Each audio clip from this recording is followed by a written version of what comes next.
जर तुम्ही कुठल्याही मार्केटमध्ये चाललात 100 वर्षापूर्वी म्हणजे जुने फोटो तुम्ही पाहिलेत तर सगळे फलक हे गुजरातीमध्ये होते. बरं, म्हणजे माझ्या लहान कधीपर्यंत? हा, एक 60-70 वर्षापूर्वी म्हणजे माझ्या लहानपणी 80च्या दशकापर्यंत मला आठवते मुंबईच्या रेल्वे लाईन वरती जे फलक होते त्याच्यात गुजराती भाषा होती. बरं. म्हणजे विले पार्ले गुजरातीमध्ये लिहिलेलं मी पाहिलंय. मी पार्ल्यामध्ये लहानाचा मोठा झालो माझ्या लहानपणी. पोर्तुगालची राजकन्या लग्नामध्ये चार्ल्स द सेकंडला दिली. आता चार्ल्स द थर्ड आहे. चार्ल्स द सेकंडला 1661 मध्ये लग्न झालं. तेव्हा 7 बेटं खूप काय हुंडा दिला मोठा. 20 लाख सोन्याची नाणी हे ते वगैरे. त्याच्यावर छोटासा भाग म्हणून ही मुंबई त्यांना कळलं नाही काय करायचं तर त्यांनी ईस्ट इंडिया कंपनीला 10 पाऊंड वर्षाला अशी लीजवरती दिली. भाडेपट्ट्यावरती दिली ईस्ट इंडिया कंपनी. आणि नंतर 1857 पर्यंत हे शहर ईस्ट इंडिया कंपनी खालती. तर फिरोजशाह मेहतानी त्याचा कडाडून विरोध केला की इंग्रजांचा स्टॅच्यू लागला नाही पाहिजे BMCच्या बाहेर. तर तेव्हा कोणतरी असं मस्करीत त्यांना म्हणालं मग काय तुमचा लागला पाहिजे. तो विधिलिखित असेल तर कदाचित माझा पुतळा लागेल. नाही खरंच तसं झालं. त्यांच्या मृत्यूनंतर म्हणजे 15 साली गेलेत ते. आणि त्याच्यानंतर 1923 मध्ये पब्लिक सबस्क्रिप्शन म्हणजे ह्या शहरातल्या लोकांनी पैसे उभे केले आणि त्यांचा पुतळा इकडे उभारला. कारण he is considered to be the father of the municipal corporation of Mumbai. की दोन जे मेन लोक होते या शहरामध्ये मराठी आणि गुजराती ह्यांचे ध्येय वेगवेगळी होती. बरोबर. त्यामुळे ते एकमेकाला कॉम्प्लिमेंट करत होते, कॉन्ट्राडिक्ट करत नव्हते. म्हणून हे शहर मोठं झालं. तर फक्त गुजरात्यांमुळे हे शहर मोठं झालं असतं बरोबर तर गुजरातमध्ये कुठलं ते शहर मोठं झालं असतं. खरं. इंग्रजांना कळलं की इकडे ट्रेडिंग पोस्ट बनायचं तर इकडे व्यापारी पाहिजे. इकडे लोक होते ते व्यापारी नव्हते. कळलं ना. भंडारी ताडी बनवायचे, कुणबी हे करायचे पण व्यापारी नव्हते. तर व्यापारी बाहेरून मागवले पाहिजे. तर फक्त गुजराती भाषिक नाही. कळलं ना. महाराष्ट्रातून सोनार, कोकणी मुसलमान जे ऑलरेडी ट्रेडिंग करत होते, गोव्याहून सारस्वत ब्राह्मण आणि मग गुजरातमधून बहुतांश लोक गुजरातमधून आले जे व्यापारी होते. कळलं ना. तर पेशव्यांनी स्वतः बोलवले होते ना. तिकडे बोरी आळी आहे, हे आहे ते आहे. तर असे सगळेजण मुंबईत आले आणि त्यांना आता जसं दुबई इन्सेंटिव्ह देतं की तुम्हाला टॅक्स नाही, तुम्हाला तुमचा धर्माचं पालन करण्याकरता तुम्हाला मोकळीक आहे. हेच त्या काळामध्ये इंग्रजांनी 350 वर्षापूर्वी केलं.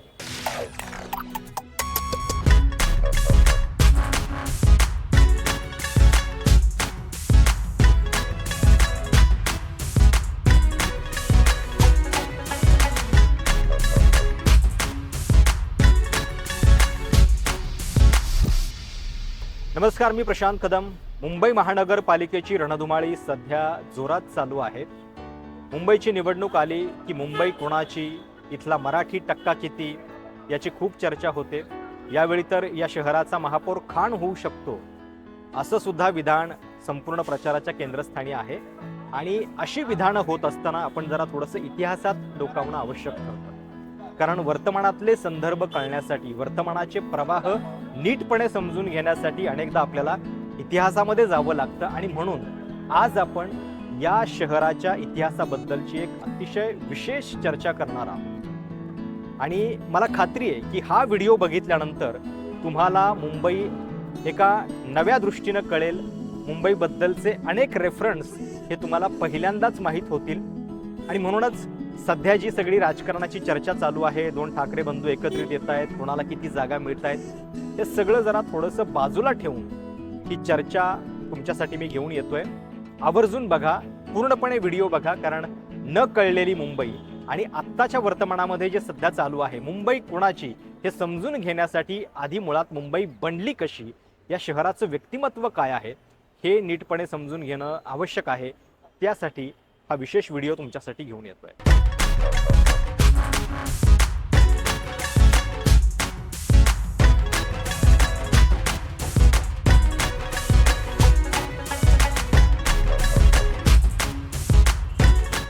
नमस्कार, मी प्रशांत कदम.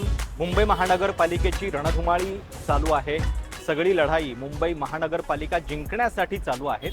आणि अनेकदा असं म्हटलं जातं की वर्तमानाचे संदर्भ लक्षात येण्यासाठी मुळात तुम्हाला इतिहासाचं ज्ञान पाहिजे. इतिहासात डोकावणं हे त्या दृष्टीनं फार आवश्यक असतं. आणि म्हणून ज्यावेळी मुंबईच्या सगळ्या राजकारणामध्ये वेगवेगळी विधानं होत आहेत तेव्हा त्याचे सगळे सांस्कृतिक आणि ऐतिहासिक संदर्भ शोधण्यासाठी आज आपण एका विशेष व्यक्तीसोबत चर्चा करणार आहोत, ज्यांचं नाव आहे भरत गोठोसकर. खाकी टूर्सचे संस्थापक आणि संचालक, मुंबईच्या हेरिटेजवरती, मुंबईच्या इतिहासावरती मनापासून प्रेम, आणि ज्यांनी अनेकांना माहीत नसलेली मुंबई फार वेगळ्या अँगलनं दाखवलेली आहे, ते भरत गोठसकर आता माझ्यासोबत आहेत. आणि आम्ही सुरुवात करतोय BMC महानगरपालिकेच्या इमारतीपासून. मला आश्चर्य वाटलं असेल की ही कुठली इमारत आहे, एखाद्या चाळीसारखी दिसतेय, पण याचा एक खूप इंटरेस्टिंग इतिहास आहे, ते आपल्याला भरत गोठसकर सांगतीलच. पण सुरुवात मला या मुद्द्यापासून करायची आहे की या महानगरपालिकेमध्ये विधानं खूप होत आहेत. मराठी अस्मिता हा तर कायमचा चर्चेचा मुद्दा असतो, त्यामुळं खरोखर मुंबईचा इतिहास काय सांगतो, मराठी टक्का कधीपासून वाढत गेला, कसा वाढत गेला, याच्याबद्दल आपण बोलूयात. दुसरीकडे एक विशिष्ट म्हणजे खान महापौर होईल अशा पद्धतीची सुद्धा विधानं झालेली आहेत, तर तो सुद्धा इतिहास आपण थोडासा तपासून बघू. BMCचं वर्किंग आतापर्यंत कसं कसं होत गेलेलं आहे याच्याबद्दल आम्हाला तुमच्याकडनं जाणून घ्यायला आवडेल. मला ही इमारत तुम्ही आता दाखवलीत आणि सांगितलं की इथे BMCचं ऑफिस होतं. काय आहे नेमकी? ही रायटर्स बिल्डिंग आहे. रायटर्स बिल्डिंग आहे, म्हणजे रायटर्स बिल्डिंग म्हणजे तेव्हाचं सचिवालय. जेव्हा मुंबई एक छोटंसं शहर होतं, कळलं ना, आणि तेव्हा मराठा साम्राज्य एवढं मोठं होतं की ह्याच्या पुढे इंग्रजांना, ज्या शहराच्या बाहेर इंग्रजांना जाता येत नव्हतं, त्या पूर्ण शहराचं व्यवस्थापन हे इकडून व्हायचं, म्हणून ह्याला रायटर्स बिल्डिंग म्हणतात. ओके. कलकत्त्याला तुम्ही रायटर्स बिल्डिंग बघितली असेल, जे तिथलं मंत्रालय आहे, तसं आहे त्यावेळेचं मंत्रालय किंवा सचिवालय होतं, जिथून सगळं ऍडमिनिस्ट्रेशन व्हायचं. जेव्हा नवं सेक्रेटेरिएट बांधण्यात आलं आणि जेव्हा पहिल्यांदा पालिका आली मुंबई शहरामध्ये, तेव्हा ती इकडे होती. बरं. इकडून काळ्या घोड्याला गेली आणि काळ्या घोड्याहून आत्ता जी मोठी इमारत आपल्याला दिसते ती नंतर आली. बरं. तर आधीचे 2 टप्पे बघितले पाहिजेत, म्हणून मी बोललो आपण सुरुवात इकडून करूया. पण म्हणजे या शहराचा जर इतिहास बघितला तर आता मुळात मुंबई बनली कशी आणि मराठी टक्का हा खरोखर मुंबईमध्ये पहिल्यापासून तेवढाच होता का? तुमच्या दृष्टीने या सगळ्याचा इतिहास काय?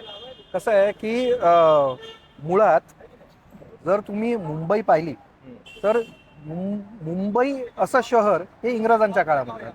त्याच्या आधी वेगवेगळी शहरं होती. ठाणे एकेकाळी शिलाहारांच्या खालती होतं, नंतर त्याच्या आधी नालासोपारा होतं, नंतर माहीम होतं, असं वेगवेगळ्या ठिकाणी राजवटी होत्या. ओके. पण आधुनिक असं शहर हे इंग्रजांच्या काळामध्ये झालं आणि त्याची सुरुवात इकडून झाली. आणि आता ज्याला आपण फोर्ट एरिया म्हणतो, इकडून सुरुवात झाली. म्हणजे काळा घोडा एका एंडला आणि GPO म्हणजे जनरल पोस्ट ऑफिस एका एंडला. 1 किलोमीटरची लांबी आहे, 1/2 किलोमीटर रुंदी, म्हणजे एशियाटिक पासून ते हुतात्मा चौकापर्यंत एवढीच मुंबई होती. मुंबई एका तटबंदीमध्ये होती आणि त्या काळामध्ये असं काही प्लॅन्ड करून बनवलेलं शहर नव्हतं. लोक आले, वस्ती करत गेले, जसं आपण धारावी वगैरे बघतो, येऊन लोक वाढत गेलेत. कालांतराने त्याच्यामध्ये ऍडमिनिस्ट्रेशन आलं की असे रस्ते झाले पाहिजे, तसे रस्ते झाले पाहिजे. त्यामुळे पहिली 150 वर्ष हे एक व्यापाऱ्यांचं शहर होतं. ओके. आणि तुम्ही जर पाहिलं की पूर्वीच्या काळामध्ये हिंदू साता समुद्रा पलीकडे जात नव्हते. बरोबर. कारण त्यांना असं वाटायचं की त्यांचा जात आणि धर्म जाईल, बुडून जाईल. म्हणून जे हिंदू नसलेले लोक जे होते ते या शहराकडे आलेत जास्ती करून आणि व्यापारी बनत गेले. तर त्याच्यामध्ये पारशी, ख्रिश्चन, मुसलमान हे प्रामुख्याने होते जे व्यापार करायचे. म्हणून एकेकाळी हे हिंदू मायनॉरिटी आणि मराठी मायनॉरिटी सिटी म्हणता येईल. इनिशियल डेज मध्ये जेव्हा इंग्रजांच्या खालती होतं, ह्याच्यात बदल झाला तो साधारण 160 वर्षापूर्वी जेव्हा औद्योगिकरण आलं आणि मिल्स करता कामगार मुंबईमध्ये यायला लागलेत. आणि हे मुख्यतः पुणे, सातारा, पण सगळ्यात जास्ती कोकणमधून लोक यायला लागले, कारण स्टीम बोटी यायला लागल्यात. तेव्हा मुंबई मराठी व्हायला लागली. ओके. पण असं म्हणता येणार नाही की हे शहर जेव्हा सुरू झालं हा मराठी भाग होता, पण शहरामध्ये जे छोटेखानी शहर होतं त्याच्यामध्ये मराठी मेजॉरिटी नव्हती. मराठी लोक होते पण मराठी मेजॉरिटी नव्हती. ही बिल्डिंग आहे ना, ही त्यावेळेची अँटिलिया आहे. हो. मुंबईतल्या सगळ्यात श्रीमंत माणूस फोर्ब्स म्हणून होता, त्याचं घर आहे. काय नाव? फोर्ब्स म्हणून ही फोर्ब्स स्ट्रीट. अच्छा. म्हणून ही फोर्ब्स स्ट्रीट आहे. इकडे अजूनही फोर्ब्स स्ट्रीटचा फलक आहे वरती. पण या फोर्ब्सचा आणि त्या लिस्टवाल्या फोर्ब्सचा काही संबंध नाहीये ना? केम शो Forbes Street. Forbes Street. Oh, interesting. आता विठ्ठलदास गांधी, VB गांधी, विठ्ठलदास बाळकृष्ण गांधी एका मराठी माणसाच्या नावावरती आहे, पण लोकांना असं वाटतं गांधी नाव आहे म्हणजे गांधी. हा. लगेच.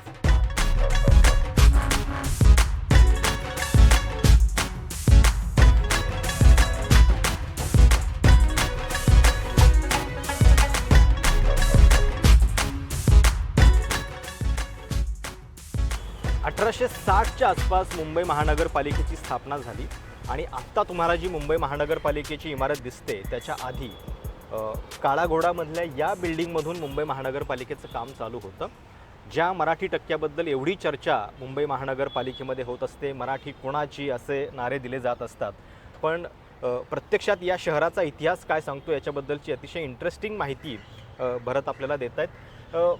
मुळामध्ये इथून जेव्हा काम चालू होतं त्यावेळी मुंबईमधली स्थिती काय होती आणि महानगरपालिकेची गरज मुळात तेव्हा का वाटली, आणि देशातली पहिली महानगरपालिका? बरोबर. नाही, त्याच्या आधी मद्रास वगैरे होत्या. ओके. ह्या इमारतीत नव्हतं, ह्याच्या आधी एक इमारत इकडे होती ज्याच्यामध्ये पालिका होती. ओके.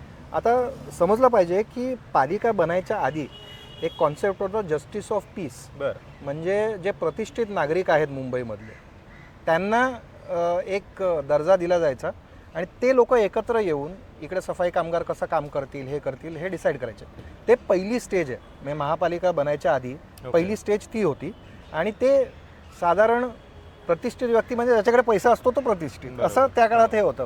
तर जे सेठीय होते असं शब्द आहे त्या काळामध्ये.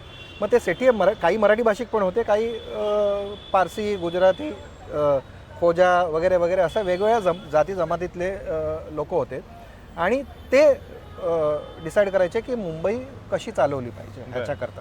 नाही, ते ॲडवाईस करायचे की हे असं झालं पाहिजे, ते तसं झालं पाहिजे, आणि त्याप्रमाणे चालत होती. 1860 आपण बोललात, त्या दशकामध्ये एक जग बदलणारी गोष्ट झाली आणि त्याच्यामुळे मुंबई पण बदलली. आणि त्याच्यामध्ये त्याचं श्रेय कोणाला जात असेल मुंबई बदलण्याचं तर ते एब्राहम लिंकननं. बरं. काय संदर्भ आहे? तर एब्राहम लिंकन जेव्हा राष्ट्रपती होते युनायटेड स्टेट्स ऑफ अमेरिकाचे, तेव्हा तिकडे यादवी युद्ध सुरू झालं. 4 वर्षाकरता सिव्हिल वॉर चालू होतं आणि दक्षिणेतले जे त्यांच्या स्टेट्स होत्या तिकडून कापूस हा ब्रिटनच्या वेगवेगळ्या मिल्समध्ये जात होता, जिकडे गिरण्या होत्या तिकडे. आणि त्या गिरण्यामध्ये कच्चा कापूस जाणार, टेक्स्टाईल बनणार. मी अजूनही मराठीमध्ये एक शब्द आहे मांजरपाट. तो एका ब्रिटनच्या शहरावरून येतो, तो म्हणजे मँचेस्टर. कारण मँचेस्टर, लँकाशायर वगैरे ह्या सगळ्या हे इंडस्ट्रियलाइज टाऊन होते. जगातल्या सगळ्यात इंडस्ट्रियलाइज टाऊन तिकडे होते आणि रॉ मटेरियल जात होतं. ते 4 वर्षाकरता खंडित झालं. मग करणार काय? तर आणखी कुठून चांगला कापूस येतो तो भारतातून येतो. तर भारतात 2 ठिकाणी चांगला कापूस बनतो, एक म्हणजे गुजरात आणि दुसरं म्हणजे विदर्भ. तो दोन्हीकडून आपल्याला वाटतं सेंट्रल लाईन, वेस्टर्न लाईन आपल्याकरता बनल्या. ते कापूस आणला मुंबईच्या बंदरामध्ये या दोन्ही ठिकाणून, गुजरातून आणि विदर्भमधून, आणि तो इकडे येऊन बंडल करून तो ब्रिटनला जायचा. तेव्हा मुंबईमध्ये खूप पैसा आला आणि तेव्हा बार्टल फ्रेयर नावाचे गव्हर्नर होते. त्यांनी विचार केला की मुंबई चांगली बनवली पाहिजे. आता जर पैसा आला तर तटबंदी त्यांनी उतरवून घेतली, मूळ किल्ल्याची होती तिकडे. मी आत्ता आपल्याला जे वाटतं फोर्ट एरियामधल्या गोष्टी ह्या फोर्टच्या बाहेर आहेत. बरं. म्हणजे तुम्ही CSM फोर्ट म्हणजे ऍक्च्युअली किल्ला होता. तटबंदीवाला किल्ला, बुरुज होते, त्याच्या भोवती खंदक होता, कळलं ना, ज्याच्यात तोफा होत्या, बंदुकी होत्या. हे आपण जिकडे उभं आहोत इकडे एक बुरुज होता. ओके. कळलं ना, त्या बुरुजावर तहळणी बुरुज होता, ज्याच्यावरून जर मराठ्यांनी किंवा आंग्र्यांच्या नौदलाने मुंबईवरती जर अटॅक केला तर त्यांना उडवण्याकरता इकडे तोफा होत्या. कळलं ना, अशी पूर्ण वास्तू होती ती त्यांनी उतरवून टाकली, कारण आता मराठीशाही गेली. जाऊन एक हाफ सेंचुरी झाली आहे मराठीशाही जाऊन. तर आता काय आपल्याला धोका नाही कोणापासून. तर तटबंदी उतरवली, एक नवं शहर बनवलं. कळलं ना, आणि इकडून शहराचा विस्तार व्हावा ह्याच्याकरता म्युन्सिपॅलिटी लागणार. मग म्हणून 1860च्या दशकामध्ये म्युन्सिपॅलिटी येते. आणि आपण सगळेच क्रॉफर्ड मार्केटला गेलो असू तर त्याचं जे नाव क्रॉफर्ड आहे ते मुंबईच्या पहिल्या कमिशनर, कळलं ना, ऑर्थर ट्रॅफर्स क्रॉफर्ड त्यांच्या नावावरती क्रॉफर्ड मार्केटचं नाव दिलेलं आहे. तर तेव्हापासून सुरुवात आहे या सगळ्या गोष्टींची. इंटरेस्टिंग असा सगळा हा इतिहास आहे. आपण आता पुढच्या आत्ताची जी बिल्डिंग आहे त्या बिल्डिंगकडे जाऊ आणि तिथं हे सगळं मुंबईच्या इतिहासाशी आणि एकूण मुंबईच्या संस्कृतीशी जोडलेली जी सगळी गोष्ट आहे, इतिहास आहे, त्याच्याबद्दलची अधिक चर्चा तिकडे करू.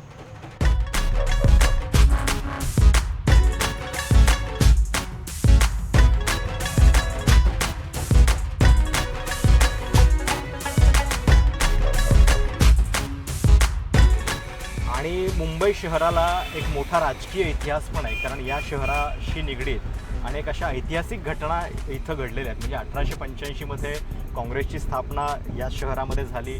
ऐतिहासिक चले जाव आंदोलन जे गवालिया टँक मैदानातून झालेलं होतं ते पण इथूनच झालेलं आहे.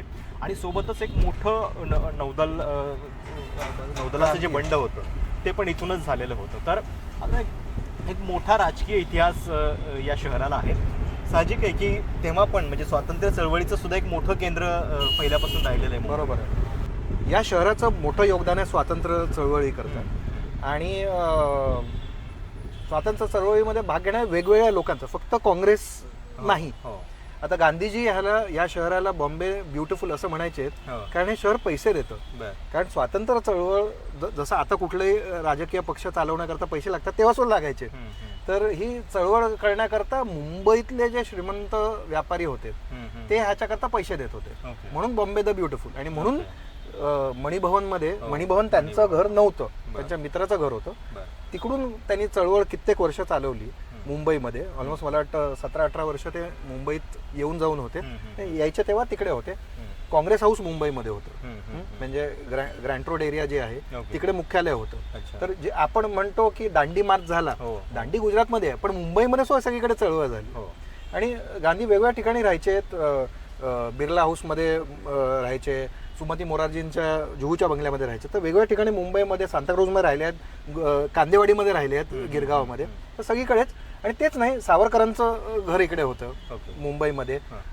वेगवेगळे क्रांतिकारक होते, चाफेकर बंधू, त्यांचा पुढचा चौक त्यांच्याच नावावरती. तसे वेगवेगळे ज्यांनी योगदान दिलं आहे स्वातंत्र्य चळवळी करता, त्या सगळ्यांचं मुंबई बरोबर काही ना काहीतरी नातं राहिलेलं आहे. तर दॅट इज व्हेरी इंटरेस्टिंग. सुरुवातीला इंट्रोडक्शन मध्ये आपण जो उल्लेख केला तो त्याच्याबद्दल थोडं सविस्तर बोलणं राहून गेलं. म्हणजे हे शहर जे आहे ते एकतर 7 बेटांनी बनलेलं शहर होतं, ज्यावेळी ते पोर्तुगीजांच्या हातामध्ये होतं. आणि म्हणजे 1660च्या आसपास, म्हणजे ज्यावेळी छत्रपती शिवाजी महाराज होते त्या काळामध्ये ही घडामोड घडत होती की पोर्तुगीजांच्या हातातून हे शहर ब्रिटिशांकडे जात होतं, आणि ते सुद्धा डचांच्या भीतीनं. पुन्हा आपण आता गुजरात आणि मुंबई असा संघर्ष म्हणतो, पण त्यावेळी सुरतचं महत्व जास्त होतं आणि सुरतला पर्याय म्हणून मग नंतर मुंबई विकसित झाली. तर हे जे एक ट्रान्झिशन होतं की 7 बेटांचं एकत्रीकरण होणं आणि त्याच्यातनं मुंबई उभी राहणं, बरोबर, हा कसा झाला टप्पा? नाही, कसं आहे की हे चांगलं बंदर होतं, नॅचरल हार्बर.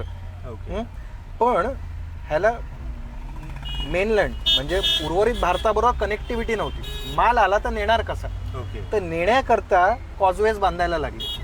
म्हणजे वेगवेगळी बेटं जोडायची. म्हणजे मुंबईच्या बेटावरून माझगावच्या बेटाला कनेक्ट, माझगावच्या बेटावरून परळच्या बेटावरती, परळहून चुनाभट्टीला कनेक्टर, असे कनेक्शन बांधत मग मालगाडीतून गोष्टी जाणार. पण खरं उदयाला शहर कधी येतं? जेव्हा रेल्वेज येतात इकडे. कारण इकडे जो माल येणार तो लगेच उर्वरित भारतामध्ये रेल्वेने नेता येतो किंवा उर्वरित भारतातला माल इकडे आणता येतो. तर मेन कनेक्शन्स जेव्हा झालीत या शहरामध्ये तेव्हा फरक पडला.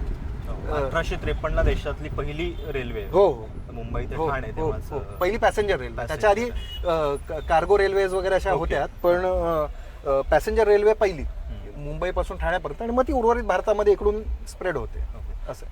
पण म्हणजे हा इतिहास ऐकताना थोडं या गोष्टीचं वाईट वाटतं की देशातली पहिली रेल्वे, पॅसेंजर रेल्वे जर या शहरामध्ये बनली तर मेट्रो बनायला खूप वेळ लागला. म्हणजे त्याच्याबद्दल आपण दूरदृष्टी नाही ठेवली. म्हणजे देर आहे दुरुस्त आहे एवढंच बोलू शकतो.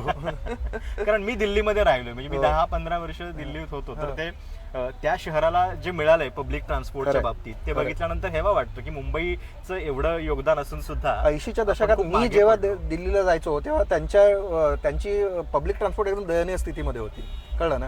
त्यांच्या बसेस अशा सगळ्या ठोकलेल्या असायच्या, टॅक्स्या खराब. मला मुंबईचं एकदम कौतुक वाटायचं. आता उलट आहे की आपण दिल्ली आपल्या खूप पुढे निघून गेलो.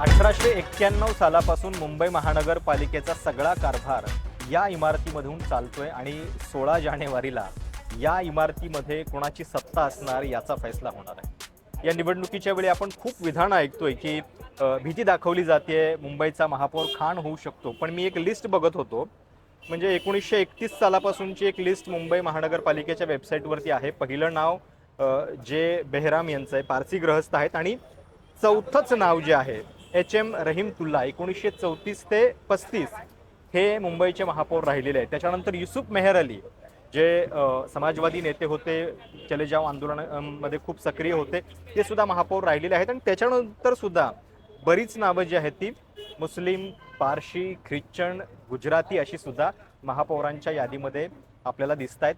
आणि नंतर आत्ता मग मराठी महापौर जो आहे तो शिवसेनाच्या स्थापनेनंतर आपल्याला दिसतोय. तर हे जे ट्रान्झिशन आहे या शहराचं, इथला सत्ताधीश मराठी माणूस होऊ लागला, मराठी महापौर होऊ लागला, हे नेमकं कसं कधी झालं या शहराच्या?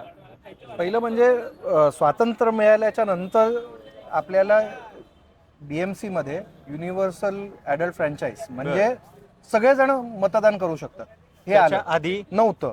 तुम्ही जर प्रॉपर्टी टॅक्स देता, तुमच्याकडे पैसे आहेत तर तुम्ही वोट देणार. म्हणजे तुमची मालमत्ता आहे, त्याच्यावरती तुम्ही कर देताय, तर तुम्ही वोट करू शकता.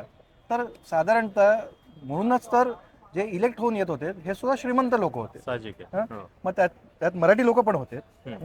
आणि कसं आहे की त्यांचं जे योगदान आहे, म्हणजे who is right for the job, त्या काळामध्ये तो व्यक्ती मराठी आहे, अमराठी आहे, हिंदू आहे, ती जी पोस्ट आहे त्याच्याकरता तो माणूस उपयुक्त आहे का, बरोबर, हे बघून त्या काळामध्ये ठरवलं जायचं. त्यामुळे वेगवेगळ्या जाती जमातीतल्या लोकांनी त्यावेळेला महापौर बनलेले आहे. तर बदल कधी झाला की जेव्हा कळलं की मराठी टक्का आता 50हून जास्ती आहे, आणि मग सगळेजण जेव्हा वोट करू शकले, म्हणजे साधारण चाळीमध्ये राहणारा माणूस किंवा गिरण्यांमध्ये काम करणारा माणूस हा सुद्धा जेव्हा वोट करू लागला, तेव्हा हळूहळू मराठी लोक आणि त्या काळामध्ये एक संयुक्त महाराष्ट्र आंदोलन झालं, आणि मुंबई महाराष्ट्राचा भाग झाला पाहिजे, आणि तेव्हा हे शहर घुसळून निघालं.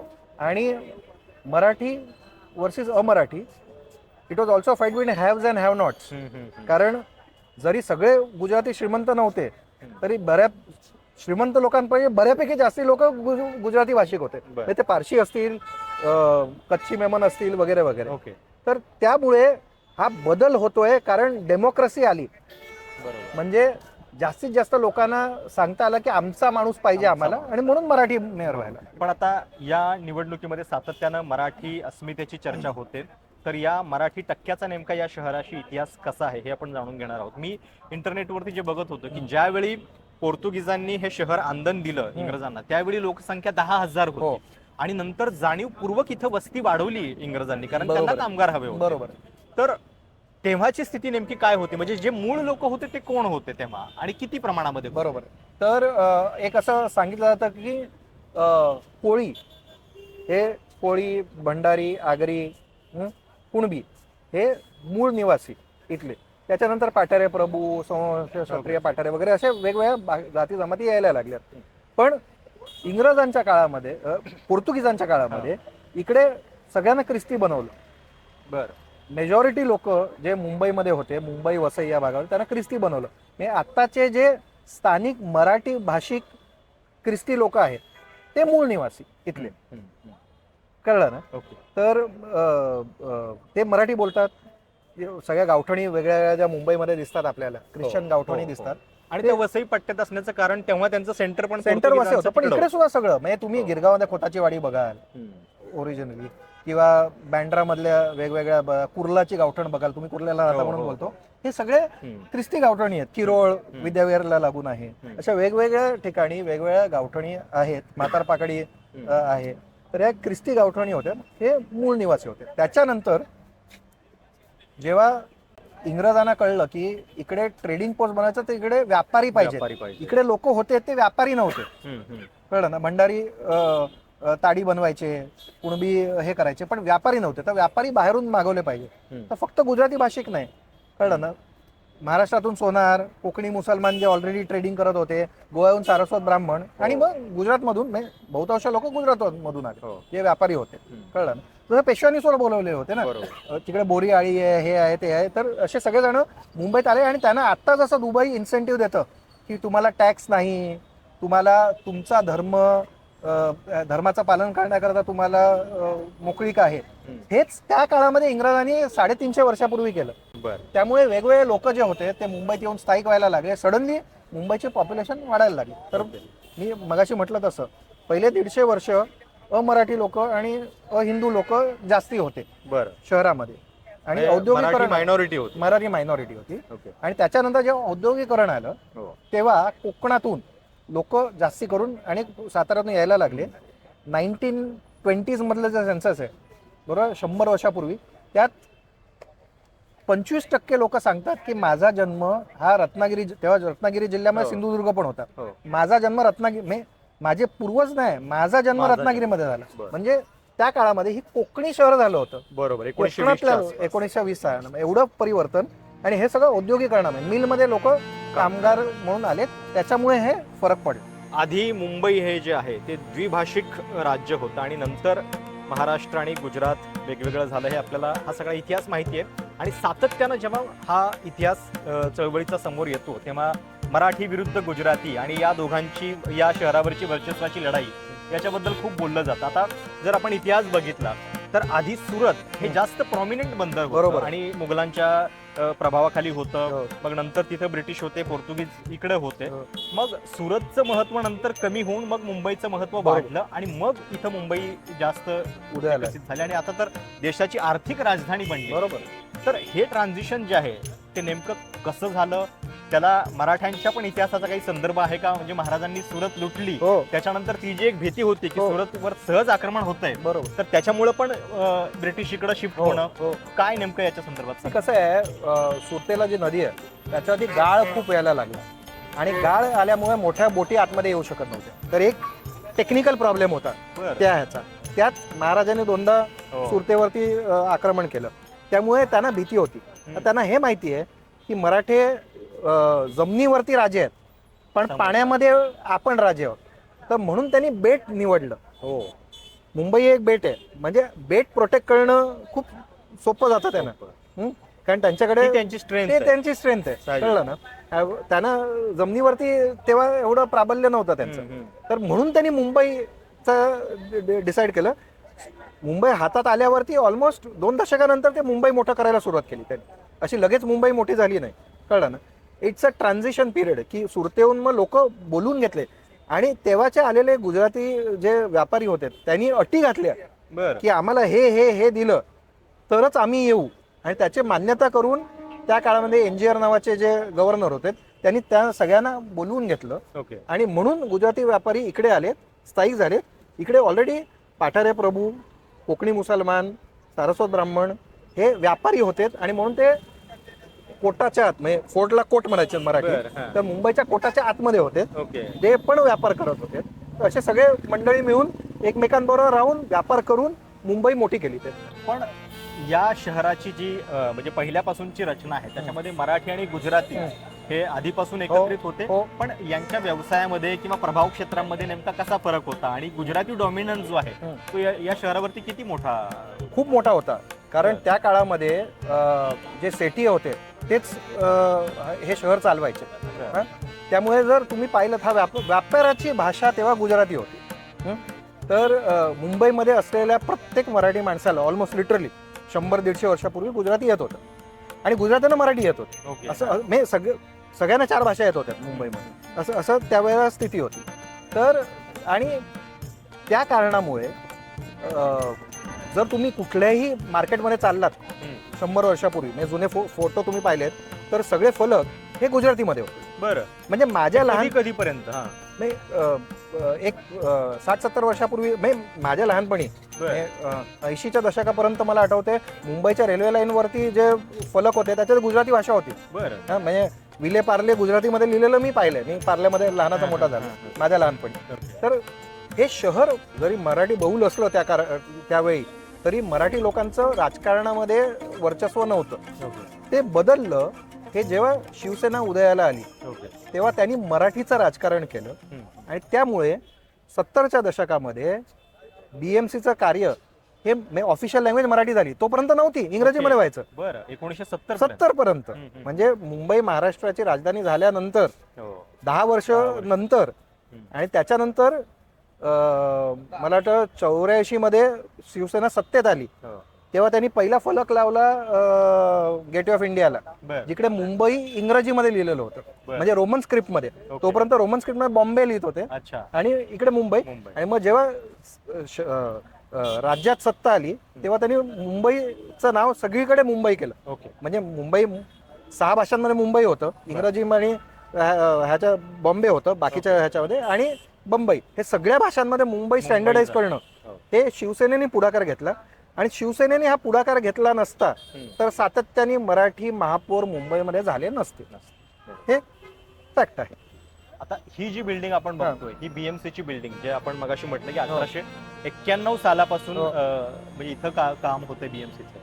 काय याची वैशिष्ट्ये आहेत आणि ज्यावेळी ती बांधली गेली तेव्हा किती वर्षांचं नियोजन त्याच्यामध्ये दिसत होतं? नाही, अप्रतिम आहे ही इमारत. ही बांधली कोणी तर FW स्टीव्हन्स, म्हणजे त्यांनी ह्याची रचना केली. आणि त्यांनी ऑलरेडी समोरच असलेलं, आता आपण ज्याला छत्रपती शिवाजी महाराज टर्मिनस म्हणतो तेव्हा विक्टोरिया टर्मिनस, हे त्यांनी आधी डिझाईन केलं. मग ते जे आहे त्याला कॉम्प्लिमेंट करणारं, त्याच्यासारखं दिसणारं, पण त्याच्यावरती प्रभाव न टाकणारं असं एक इमारत बनली पाहिजे, म्हणून त्यानंच सांगितलं तुम्ही डिझाईन करा. बरं. तर ही त्यांनी कशी केली, आणि त्यांनी उंच बांधली. त्यामुळे इकडे तुमचं लक्ष वेगळ्या कारणाकरता जातं, तिकडे तुमचं वेगळ्या कारणाकरता जातं, पण त्या दोन्ही एकमेकांशी बोलतात. हे जर तुम्ही वरती पाहिलं तर ह्याच्यावरती एक तुम्हाला अशी एंजल दिसते, परी दिसते, जिच्या हातामध्ये एक बोट आहे. तर तिचं नाव आहे अप्स प्रिमा इन इंडिस.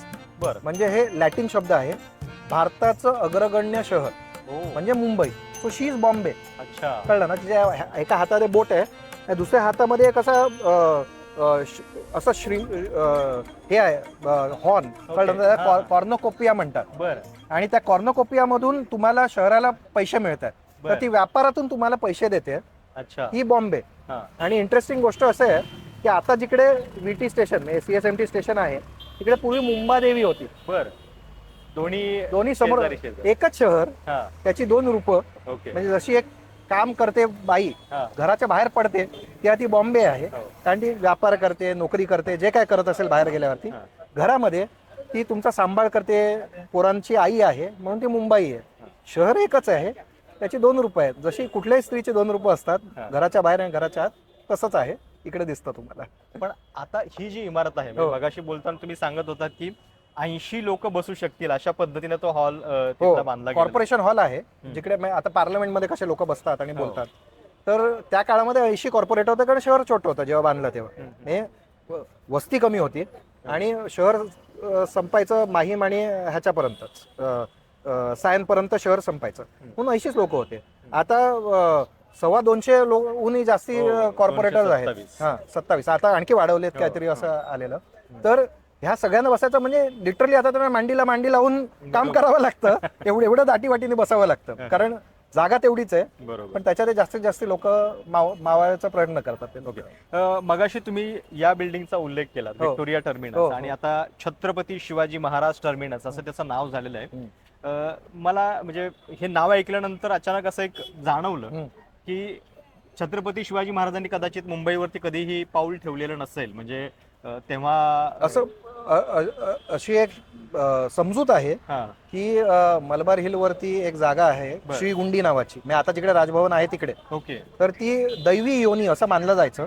एका असं कड्यावरती एक क्रॅक होता, त्या क्रॅक मधून तुम्ही पास झाला तर तुमचा जन्म परत झाला दैवी योनी मधून, आणि तुमचे सगळे पाप मुक्त झाली अशी मान्यता आहे काही लोकांची, की महाराज तिकडे आले होते आणि त्याच्यातून ते पास झाले. तर तिकडे त्याचा काही पुरावा नाही, पण असा मान्यता आहे की तिकडे येऊन गेले दर्शनाकरता. कारण ते मद्रासला सुद्धा तिकडे कालिकेचं मंदिर आहे, तिकडे पण गेलेले, तर येऊ शकले असतील, कारण ते धार्मिक होते आणि ते वाळकेश्वर तेव्हाचं महत्वाचं देवस्थान होतं, तर असू शकेल, पण पुरावा नाही. या संपूर्ण शहराच्या स्थापनेमध्ये जरी समजा म्हणजे प्रत्यक्ष मराठ्यांनी इथं त्या काळामध्ये जरी राज्य केलेलं नसलं, बरोबर, तरी एक सातत्यानं त्यांच्या सत्तेचा दबाव, बरोबर, भीती, बरोबर, हे सगळं होतं, त्याच्यामुळे पण बऱ्याच गोष्टी घडलेल्या आहेत. बरोबर आहे.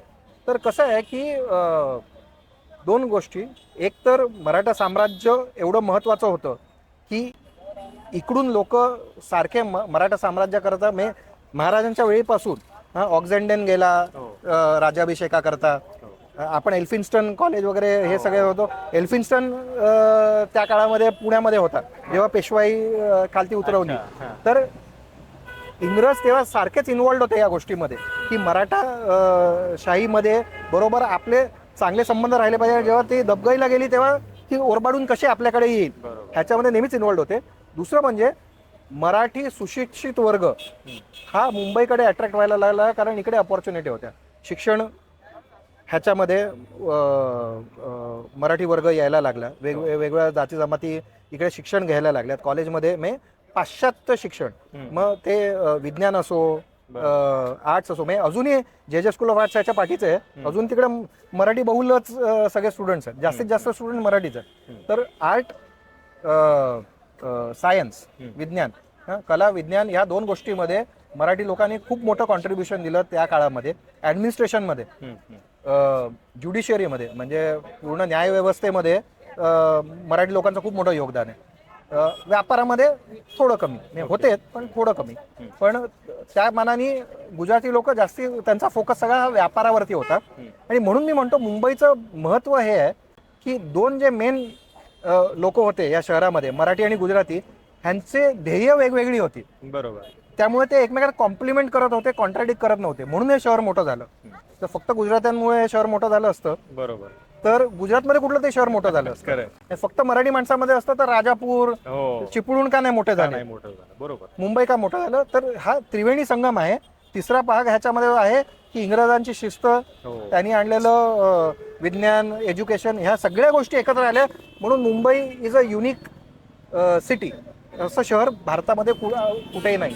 चालू. आणि या बिल्डिंगच्या समोर हा जो फिरोजशाह मेहतांचा पुतळा दिसतोय, काय त्यांचं नेमकं या संपूर्ण बीएमसीच्या उभारणीमध्ये योगदान? खूप लोकांना असं वाटतं की फिरोजशाह मेहताकडून आपण त्यांचं योगदान स्वातंत्र्य लढ्याकरता बघतो. म्हणजे ते इंडियन नॅशनल काँग्रेसचे फाउंडिंग फादर्सपैकी एक होते वगैरे वगैरे. ते प्रामुख्याने ते लॉयर होते, बरोबर आहे. आणि लंडनला शिकून परत आलेत वगैरे वगैरे. तर खूप इन्फ्लुएन्शियल व्यक्ती होते. त्यांच्याच समाजाकरता नाही, उर्वरित भारताकरता आणि मुंबईकरता सुद्धा त्यांनी खूप मोठं योगदान दिलं.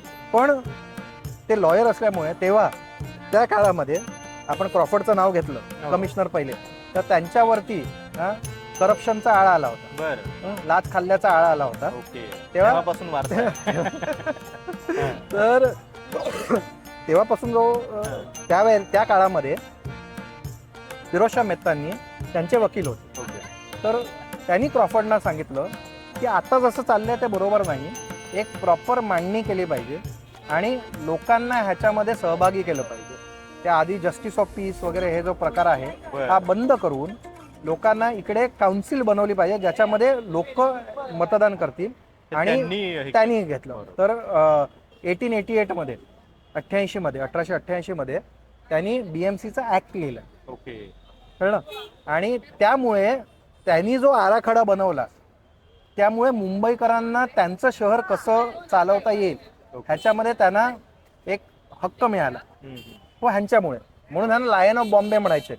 आणि ते जरी हे इंग्रजांचं राज्य होतं आणि त्यांच्याकरता त्यांनी ऍक्ट लिहिला त्या काळामध्ये, तरी ते कोणी ब्रिटिशांची गुलामगिरीची मानसिकता असेल तर त्याच्या विरोधात बोलायचे की तुमची, आपण भारतीय आहोत आणि हे आपल्या चांगल्याकरता आहे बीएमसी. पण त्याच्याकडे असं नाही की तुम्ही शरण गेलं पाहिजे असं नाही. तर he was very balanced man. आणि त्या काळामध्ये असं एक हे आलेलं होतं की इकडे ब्रिटनच्या राजाचा पुतळा बांधला पाहिजे बाहेर असं. तर फिरोजशाह मेहतांनी त्याचा कडाडून विरोध केला की इंग्रजांचा स्टॅच्यू लागला नाही पाहिजे बीएमसीच्या बाहेर. तर तेव्हा कोणीतरी असं मस्करीत त्यांना म्हणालं मग काय तुमचा लागला पाहिजे. तो विधिलिखित असेल तर कदाचित माझा पुतळा लागेल. नाही, खरंच तसं झालं. त्यांच्या मृत्यूनंतर 15 साली गेले ते. आणि त्याच्यानंतर 1923 मध्ये पब्लिक सबस्क्रिप्शन म्हणजे ह्या शहरातल्या लोकांनी पैसे उभे केले आणि त्यांचा पुतळा इकडे उभारला. कारण he is considered to be the father of the municipal corporation of Mumbai. आणि ब्रिटिश काळात लागलेला हे विशेष आहे. आणि या संपूर्ण शहराचे जे सत्ताधीश बदलत गेलेले आहेत, म्हणजे आता निवडणुकीमध्ये मुंबई कुणाची याच्यावरनं बरीच विधानं होत असतात, आवेशपूर्ण भाषणं होत असतात. हो. तर ही मुंबई इतिहास काळापासून कुणाकुणाची राहिलेली आहे? म्हणजे अगदी मला रिसेंट पोर्तुगीज, त्याच्यानंतर मग ईस्ट इंडिया कंपनी, ब्रिटिश, हे ट्रान्झिशन माहिती आहे. त्याच्या आधीचं काय होतं? म्हणजे जेव्हा ही केवळ 7 बेटं होती, हो. तेव्हा ह्याचे मालक कोण कोण राहिले आणि या सगळ्याच्या पाठीमागं अफू आणि म्हणजे कापसाचा नंतर पण धंदा. त्याच्या आधी सुद्धा व्यापार, हे नेहमीच व्यापाऱ्यांचं शहर होतं. तुम्ही बघितलं, शहर म्हणजे मुंबई म्हणायचं की माहीम म्हणायचं की ठाणे म्हणायचं की सगळ्यात आधी नालासोपारा, की त्याच्या आधी मालाड बिलाड ह्या भागामध्ये आपल्याला अश्मयुगातले हत्यारं सापडतात. बरं. हे स्टोन एज पासून माणसाचा वावर इकडे आहे या शहरामध्ये. त्याच्यानंतर पहिली राजवट जी आपल्याला माहिती आहे, त्याच्या आधी राजवटी असतील, राजे असतील, आपल्याला माहिती आहे की सम्राट अशोकाच्या काळामध्ये नालासोपारा हे खूप महत्त्वाचं बंदर होतं. तेव्हा त्यांनी तिकडे बुद्ध स्तूप बांधलाय जो अजूनही आहे. तिकडे त्याचा शिलालेख होता जो अजूनही आपण इथल्या म्युझियममध्ये बघू शकतो. तर ती पहिली राजवट आपल्याला माहिती, बरोबर आहे. त्याच्यानंतर वेगवेगळे जे महाराष्ट्रावरती आणि या भागामध्ये ज्या ज्या राजवटी आल्या, कालचोरी असेल, राष्ट्रकूट असेल, वेगवेगळे जे होते त्यांचं राज्य होतं, पण सत्ता इकडे नव्हती, ह्या सगळ्यांची दूर होती.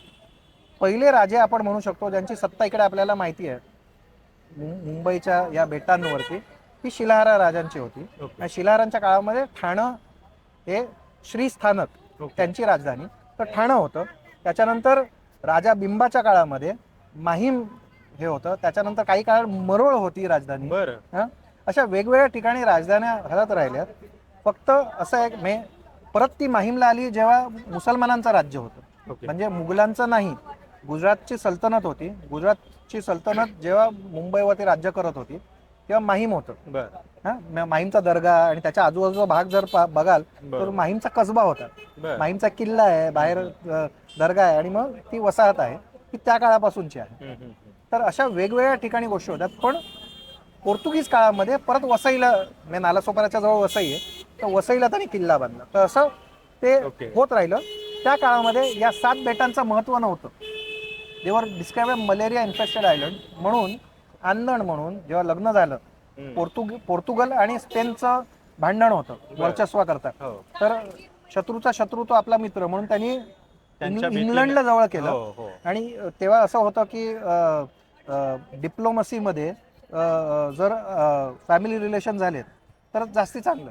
म्हणून पोर्तुगलची राजकन्या लग्नामध्ये चार्ल्स द सेकंडला दिली. आता चार्ल्स द थर्ड आहे, चार्ल्स द सेकंडला 1661 मध्ये लग्न झालं. तेव्हा 7 बेटं, खूप काय हुंडा दिला मोठा, 20 लाख सोन्याची नाणी हे ते वगैरे. त्याच्यावर छोटासा भाग म्हणून ही मुंबई अंदण. त्यांना कळलं ना काय करायचं, तर त्यांनी ईस्ट इंडिया कंपनीला 10 पाऊंड वर्षाला अशी लीजवरती दिली, भाडेपट्ट्यावरती दिली ईस्ट इंडिया कंपनी. आणि नंतर 1857 पर्यंत हे शहर ईस्ट इंडिया कंपनी खालती होतं. मग नंतर ते परत ब्रिटिशांकडे आलं. आणि जेव्हा आपल्याला 1857चा बंड किंवा स्वातंत्र्याची पहिली लढाई असं आपण म्हणतो, तर ते जेव्हा झालं त्याच्यानंतर ते डायरेक्ट इंग्लिश क्राऊन खालती आलं आणि मग नंतर आपल्याला इंडिपेंडन्स मिळालं. अशा वेगवेगळ्या राजवटी, बौद्ध, हिंदू, इस्लाम, ख्रिस्ती, आणि आता स्वातंत्र्य भारत आहे. तर हे सगळं ह्या मुंबईने पाहिलेलं आहे. पण म्हणजे 16व्या शतकात जर हुंडाबंदी असती तर कदाचित या शहराचा इतिहास वेगळा असता. आणि म्हणजे ही बेट जेव्हा जोडली गेली त्याच्यानंतर त्याचं महत्व अधिक वाढलं. म्हणजे आज जेव्हा आपण रिक्लेमेशन प्रोजेक्ट म्हणतो, मला माहिती असलेला बँड्रा रिक्लेमेशन माहिती आहे, त्याच्या आधी पण खूप झाले. 60% मुंबई पाण्यातून काढलेली आहे. 60% मुंबई ही पाण्यातून काढलेली आहे. आणि म्हणजे ते काम त्यावेळी सगळं हे वेळेत करत होते इंग्रज. म्हणजे हे 7 बेट जोडण्याचं काम जे झालं ते खऱ्या अर्थाने या शहराला बदलणारं ठरलं. बरोबर. आणि बंदरं बांधली, दोन्ही गोष्टी. आधी मूळ बंदर छोटासाच होतं फोर्ट एरियाला लागून, तिकडून ते पुढपर्यंत नेलं. आता जिकडे घासलेट बंदर आहे म्हणजे शिवडीला, तिथपर्यंत सगळी बंदरं बांधून काढली आणि ते एका मराठी माणसाने बांधली. भाऊचा धक्का नाव ऐकलं असेल, तो भाऊ अजिंक्य, आणि केवढी तरी बंदरं ह्याचं कॉन्ट्रॅक्ट एका मराठी माणसाने बांधलं. हे योगदान आपल्याला माहिती नसतं. आणि मगाशी एक मुद्दा बोलायचा राहिला की या सगळ्या शहराच्या जडणघडणीमध्ये व्यापार हेच कायम याच्यामध्ये महत्वाचं राहिलेलं आहे. म्हणजे सुरुवातीला कापूस व्यापार आहे, पण व्यापाराकरता दुसऱ्या गोष्टी पण लागतात.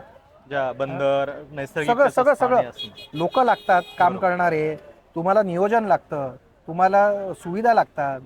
त्याकरता फक्त व्यापाऱ्यांनी चालू शकत नाही शहर. व्यापाराला एक इकोसिस्टीम लागते हम्म.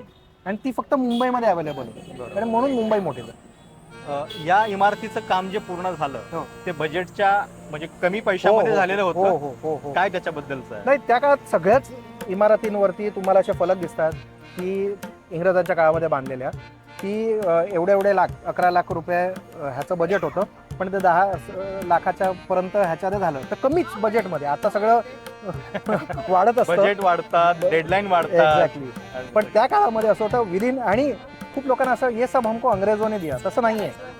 ह्याचे खूपसे डिझाईन करणारे लोक, बांधणारे लोक आणि जे मेहनत करणारे लोक होते, म्हणजे जे कॉन्ट्रॅक्टर्स होते, हे सगळे भारतीय होते आणि भारतीयांच्या पैशाने बांधलेलं आहे.